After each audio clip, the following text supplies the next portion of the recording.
Hi friends, నేను ఈరోజు మీకు ఈజీగా ఎగ్ ఫ్రైడ్ రైస్ ఎలా చేయాలో చూపిస్తాను. స్కిప్ చేయకుండా చూడండి. నేను ముందుగానే దీనికోసం రైస్ అనేది ప్రిపేర్ చేసుకున్నాను ఫ్రెండ్స్.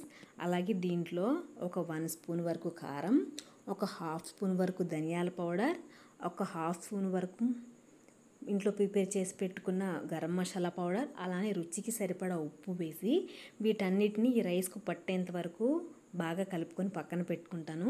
చూసారు కదా, వీటన్నిటిని మంచిగా కలుపుకొని ఏంటంటే రైస్కు పడతాయి ఇవి. తర్వాత చాలా టేస్ట్ అనేది చాలా బాగుంటుంది ఫ్రెండ్స్. ఇలానే ట్రై చేయండి తప్పకుండా మీరు కూడా. తర్వాత దీనికోసం నేను ఒక ప్యాన్ తీసుకున్నాను. దాంట్లో నా రైస్ క్వాంటిటీకి తగ్గట్లు ఒక 4 స్పూన్స్ వరకు ఆయిల్ తీసుకొని ఒక 2 ఆనియన్స్ని ఇలా కట్ చేసి పెట్టుకున్నాను. ఇవి కొంచెం సాఫ్ట్ అయ్యేంత వరకు లో ఫ్లేమ్లో పెట్టుకొని వేయించుకోండి. హై ఫ్లేమ్లో పెట్టుకుంటే మాడిపోతాయి కాబట్టి.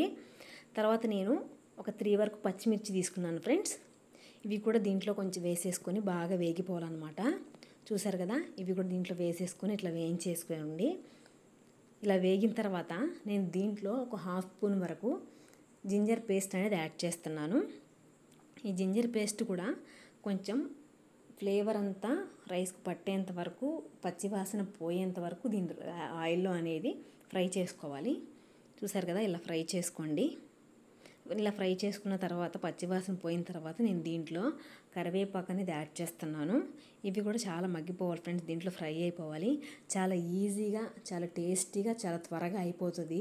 పిల్లలు కూడా లంచ్ బాక్స్లో కానీ లేదా ఇంటికి ఎవరైనా గెస్ట్లు వచ్చినా సరే ఇది చాలా ఫాస్ట్గా ప్రిపేర్ చేయొచ్చు. చాలా ఇంట్లో ఉన్న ఇంగ్రీడియంట్స్తో ప్రిపేర్ చేయొచ్చు ఫ్రెండ్స్. పెద్ద కష్టపడాల్సిన అవసరం కానీ ఏమీ లేదు. త్వరగా అయిపోతుంది. ఇంట్లో కర్రీ కూడా ఏమి లేకపోయినా ఎగ్స్ ఉంటే చాలు, చాలా ఈజీగా చేసేసుకోవచ్చు అనమాట. అందరు ఇష్టపడతారు దీన్ని అయితే. చూసారు కదా, ఇవంతా చక్కగా వేగిపోయిన తర్వాత నేను దీంట్లో సన్నగా కట్ చేసి పెట్టుకున్న టొమాటోస్ అనేవి యాడ్ చేస్తాను. అది కూడా చూపిస్తాను చూడండి. కొంచెం ఫ్రై అవ్వాలి ఇవి.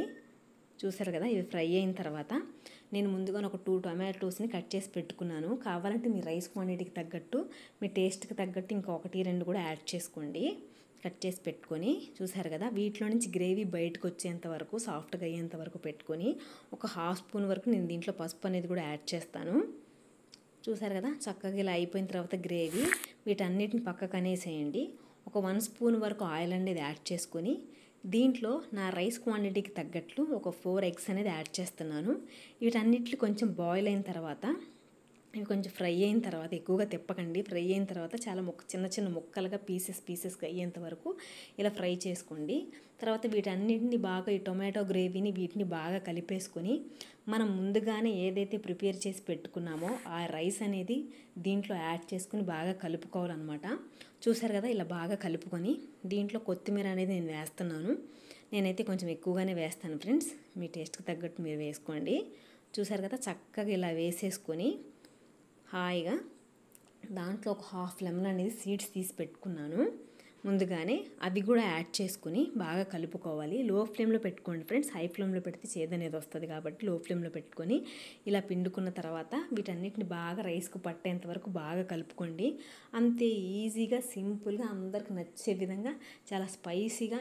ఫ్రైడ్ రైస్ అనేది ఎప్పుడూ స్పైసీగానే ఉండాలి ఫ్రెండ్స్. అలా చప్పగా ఉంటే బాగోదు కాబట్టి కొంచెం స్పైసీగానే ఉంచుకోండి మీ టేస్ట్కి తగ్గట్టు. చూసారు కదా, నాకైతే చాలా చాలా నచ్చింది. మీకు కూడా నచ్చుతుంది అనుకుంటున్నాను. టేస్ట్ చూసి చేసుకున్న తర్వాత ఎట్లా ఉందో నాకైతే ఖచ్చితంగా కామెంట్ చేయండి. Please subscribe me. Thank you friends.